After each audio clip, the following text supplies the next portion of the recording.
జై శ్రీమన్నారాయణ. మన బాలాజీ ప్రేక్షకులందరికీ నమస్కారం. ఏడుకొండలవాడ వెంకటరమణ గోవింద గోవింద.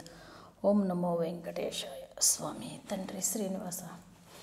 మన అందరికీ కూడా ఒక రకంగా చెప్పాలంటే ఎంతో ఎంతో సంతోషంగా చేసుకుని ఉన్న కష్టాల్లోంచి బయటికి తీసుకొచ్చే కార్తీక అమావాస్య. ఎలా చేసుకోవాలి ఏంటి? కార్తీక మాసం వచ్చింది అని అనుకుంటున్నాం. ఈ లోపలనే అమావాస్య కూడా, అంటే కార్తీక మాసం అంతా వెళ్ళిపోయి కార్తీక మాసం అమావాస్య కూడా వచ్చేయడం జరిగింది. అయితే కార్తీక అమావాస్య ఎలా చేసుకోవాలి, ఏ రకంగా చేసుకుంటే చక్కటి అదృష్టకరమైన జీవితాన్ని మనం పొందుతాం. అందులోనూ ఈ అమావాస్యని పోలీస్ వర్గానికి వెళ్ళే అమావాస్య అనేసి అంటారు.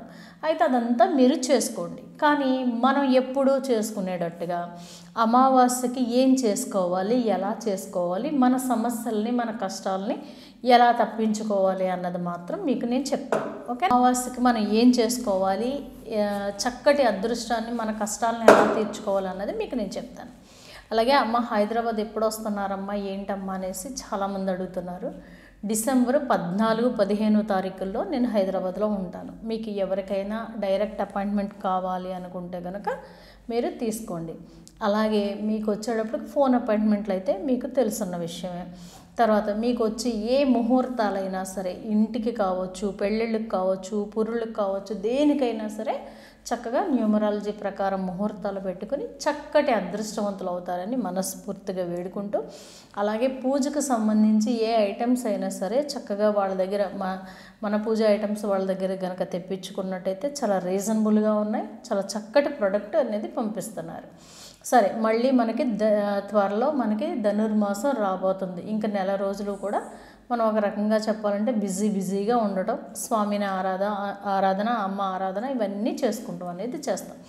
సరే, మనకు వచ్చేటప్పటికి కార్తీక అమావాస్య ఎందుకు స్పెషల్, ఎందుకు ఇంత అదృష్టాన్ని మనం పొందుతాం, మనకున్న కష్టాలన్నిటిని ఎందుకు తీర్చుకోవచ్చు అంటే, చూడండి, మనం అమావాస్య ఎప్పుడు చేసుకుంటాం? ప్రతి నెల కూడా నిండుగా అమావాస్య ఎప్పుడు ఉంటుందో అప్పుడే మనం చేసుకుంటాం. కానీ అమావాస్య చేసుకున్న వాళ్ళందరూ చెప్తున్నారు, అమ్మ మా ఇంట్లో తినటానికి, అమావాస్య పౌర్ణమి చేసుకున్న వాళ్ళందరూ అమ్మ తినటానికి ఉండటానికి లోటు లేకుండా రూపాయలు కనిపిస్తూ మేమంతా చాలా సంతోషంగా ఉన్నామమ్మా అనేసి అంటున్నారు. కానీ ఇది ఏంటి అని అంటే, నేను చెప్పడం ఎలా ఉన్నా మీరు మనసు పెట్టి చేసుకుంటున్నారండి. మీరందరూ మనసు పెట్టి చేసుకుంటం వలన ఆ శ్రీనివాసుడు, ఆ అమ్మ మిమ్మల్ని అందరినీ అనుగ్రహించటం వలన మన అందరి కుటుంబాలు, మీతో పాటు నా కుటుంబం కూడా అందరి కుటుంబాలు బాగుంటాం అనేది జరుగుతుంది. అయితే ఇప్పుడు మనకి కార్తీక మాసంలో అమావాస్య ఎప్పుడు చేసుకోవాలి అని అంటే, మనం 30వ తారీఖు 11వ నెల 2024 శనివారం నైట్ చేసుకుంటాం మనం. కాబట్టి చూడండి, శనివారం వచ్చిందా, అందులోనూ అమావాస్య ప్లస్ అదేంటి అనురాధ నక్షత్రం ఉంది. అంటే ఒక రకంగా చెప్పాలంటే మీరు మనసు పెట్టి ప్రశాంతంగా కూర్చుని పనులన్నీ ముగించేసుకుని, మీ ఇష్టం నైట్ అంతా ఉంది కాబట్టి ఏ టైంకి కూర్చుంటారో పెట్టుకోవాల్సిన పదార్థాలన్నీ అక్కడ నేను చెప్తాను, అవన్నీ సిద్ధం చేసుకుని అందరినీ చక్కబెట్టేసిన తర్వాత అప్పుడు చేసుకోండి. మీరు ఎప్పుడు మీకు ఏమవుతుందంటే, ఒక రకంగా చెప్పాలంటే వాళ్ళు వీళ్ళు పిలుస్తుంటే మనసు చెదిరిపోతుంటుంది. అలా కాకుండా చక్కగా వీళ్ళందరినీ చక్కబెట్టి కూర్చుని చేసుకోండి ప్రశాంతంగా. ఏం కావాలి అని అంటే, కంపల్సరిగా నువ్వులతో చేసిన పులిహారి కావాలి. జాగ్రత్తగా వినండి, నువ్వులతో చేసిన పులిహారి. ఆ పులిహారి కూడా ఎలా చేయాలి ఏంటన్నది చెప్తాను. అలాగే మీకు వచ్చేటప్పటికి ఏంటంటే అరటి పళ్ళు కావాలి అమ్మవారికి, స్వామివారికి నివేదన చేయడానికి. తర్వాత ఇంకొకటి ఏంటంటే గులాబీ పువ్వులు. అమ్మవారికి మీరు ఏ పువ్వులు పెట్టినా సరే అందులో మాత్రం కంపల్సరిగా గులాబీ పువ్వులు ఉండేటట్టుగా చూసుకోండి. అయితే నువ్వుల పులిహార ఎలా చేయాలి అని అంటే, పులిహార కూడా ఆవ పెట్టాలి, ఇంగవ కాదు, ఇంగవ పోపు కాదు, ఆవ పెట్టండి. ఆవ అంటే మీకు తెలుసున్న విషయమే కదా. పులిహారలో ఇదేంటి ఆవాలు చక్కగా అంతంత ఉప్పేసి, ఒక ఎండుమిరపకాయ వేసి మెత్తగా నూరేసేసి, దాన్ని వేడివేడి అన్నంలో పసుపు, నూనె, తర్వాత కరివేపాకు వేసి కలిపి పక్కన పెట్టుకుని చింతపండు పులుసు పీసుకి కలిపేయండి. అయితే ఈ ఆవ పెట్టిన పులిహారలో ఏం చేస్తారంటే నువ్వులు అంటే పప్పుయే మీకు, అంతేగాని నల్ల నువ్వులు కాదు. జాగ్రత్తగా చూసుకోండి, పప్పే తెచ్చుకుని చక్కగా పప్పుని ఏం చేస్తారంటే బాగా ద్వారగా వేయించండి. కొంచెం నేతిలోనైనా వేయించండి, లేదంటే నూనెలోనైనా వేయించేసి ఏం చేస్తారంటే శుభ్రంగా మిక్సీ పట్టండి. ఆ మిక్సీ పట్టిన దాన్ని ఈ అన్నంలో కలపండి. కలిపేసేసి పులిహోరలో కలిపేసి చక్కగా మీ ఇష్టం, మీరు ఎంత పులిహోర పెట్టుకోగలిగితే అంత పులిహోర దాన్ని తీసుకెళ్ళి చక్కగా పక్కన పెట్టుకోండి. మీ కన్ను దృష్టి కూడా దాని మీద, ఆ పులిహోర మీద పడకుండా చక్కగా ఏదైనా ప్లేటో ఏదో ఒకటి వేసేసుకుని పక్కన పెట్టేసుకోండి. అరటిపళ్ళు మంచి చక్కగా నిగనిగనగా ఎల్లో కలర్లో ఉండే అరటిపళ్ళని తీసుకొచ్చి, అవి కూడా గులాబీ పువ్వులు మీరు 108 అమ్మకి అష్టోత్తరం చేస్తానికి 108 గులాబీ పువ్వులను కూడా చక్కగా ఒక పళ్ళెంలో పెట్టుకొని పక్కన పెట్టుకోండి. ఆ తర్వాత మనందరికీ తెలిసినది, ఫస్ట్ మనం గణపతి ఆరాధన చేసుకుంటాం, తర్వాత అభిషేకానికి నీళ్లు కలుపుకుంటాం. అభిషేక జలం ఎలా కలుపుకోవాలో మీకు పాత వీడియోస్లో ఉన్నాయి. కలుపుకొని చక్కగా పక్కన పెట్టుకుని అప్పుడు వీటిలన్నిటికీ వినాయకుడికి చెప్పండి, తండ్రి ఈ రోజుతో, ఈ అమావాస్యతో నా కష్టాలన్నీ తీర్చిపోవాలి, నాకున్న గణాలన్నీ పోవాలి, తర్వాత ఏవైతే విఘ్నాలు కలుగుతున్నాయో, ఆ పనుల్లో ఆటంకాలు కలుగుతున్నాయో అవన్నీ తొలగిపోవాలి స్వామి అనేసి చెప్పుకొని చక్కగా మీరు ఏం చేస్తారంటే స్వామికి అమ్మకి మీరు అభిషేకం చేసుకోండి. ఉన్న కాయిన్స్ అన్నిటికీ చేసుకోండి. కాయిన్స్ లేని వాళ్ళు బాధపడక్కర్లేదు. స్వామివారిని చూస్తూ ఓం ప్రకృతి నమః అనేసి ఆ తల్లికి చూపించి పక్కన ఇంకొక పళ్ళెంలో నీళ్లు పోసుకోండి. ఇలా అభిషేకం చేసుకోండి. ఇంకొకటి ఏంటంటే దీపాలు, ఎన్ని దీపాలు పెట్టాలి అంటే 8 దీపాలు పెట్టాలి. 8 దీపాల్లో అమ్మని మీరు స్వామిని ఎదురుగా పెట్టుకుని అభిషేకం చేస్తూ చెందుతున్నారనుకోండి, పూజ చేస్తున్నారనుకోండి, ఇటు 4 దీపాలు పెట్టుకోండి, ఇటు 4 దీపాలు పెట్టుకొని ఖచ్చితంగా 8 దీపాలు, అవి కూడా నువ్వుల నూనెతోనే వెలిగించండి. ఓకేనా? వెలిగించిన తర్వాత స్వామికి అమ్మకి మీరు శ్రీ సూక్తంతో చేసుకోవచ్చు. కానీ శ్రీ సూక్తం చదవకండి. మంచిగా చదివిన వాళ్ళు ఎవరైనా ఉంటే కనుక వినండి, అంతేగాని చదవకండి. ఏమాత్రం పొరపాటైన తప్పులు వచ్చినా కూడా మన జీవితం మళ్ళీ వెనక్కి వెళ్ళిపోతుంది. వెనక్కి వెళ్ళడం కాదు, చాలా కష్టాల్లోకి వెళ్ళిపోతాం.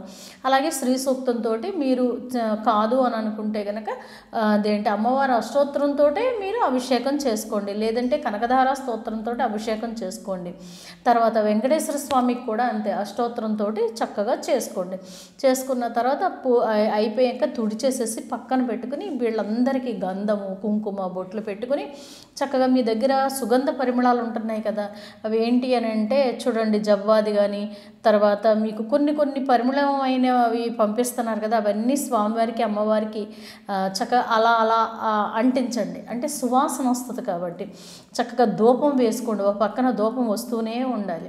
అయిన తర్వాత అప్పుడు ఏం చేస్తారంటే ఈ అమ్మవారిని స్వామివారిని ఒక చోట పెట్టుకుని అప్పుడు ఈ గులాబీ పువ్వులతోటి అమ్మకి మీ కోరికలన్నీ ముందే చెప్పుకుంటారు కదా, ఆర్తితోటి ఈ గులాబీ పువ్వులు తీసి చక్కగా ముందే తొడాలన్నీ తీసుకుని పక్కన పెట్టుకొని ఇవన్నీ తీసుకుని ఒక్కొక్కటి ఓం ప్రకృతి నమః, ఓం వికృతి నమః, ఓం విద్యాయ నమః అనేసి ఒక్కొక్కటి అక్కడ పెట్టండి.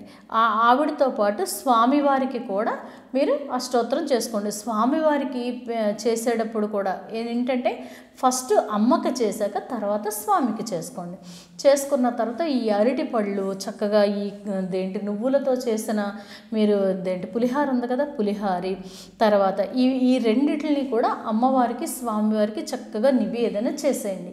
నివేదన చేసేసి ఇంట్లో మీరు ధూపం వేసేటప్పుడు చాలా బాగా ఇదిగా వేస్తూ తర్వాత మీరు హారతి ఇస్తారు కదా, ఆ హారతి ఇచ్చేటప్పుడు పచ్చకర్పూరం హారతి ఇచ్చేసి మీరు దండం పెట్టుకోండి. తలుపులన్నీ వేసే ముందు దండం పెట్టుకోండి. అమ్మ, ఇంట్లో ఏవైతే నెగిటివ్ ఉందో ఆ నెగిటివ్ వెళ్ళిపోవాలి, మా జీవితంలో అప్పులు తీరాలి, కష్టాలు తీరాలి, మేము సుఖంగా సంతోషంగా ఆనందంగా ఉండేలా చేయి తల్లి.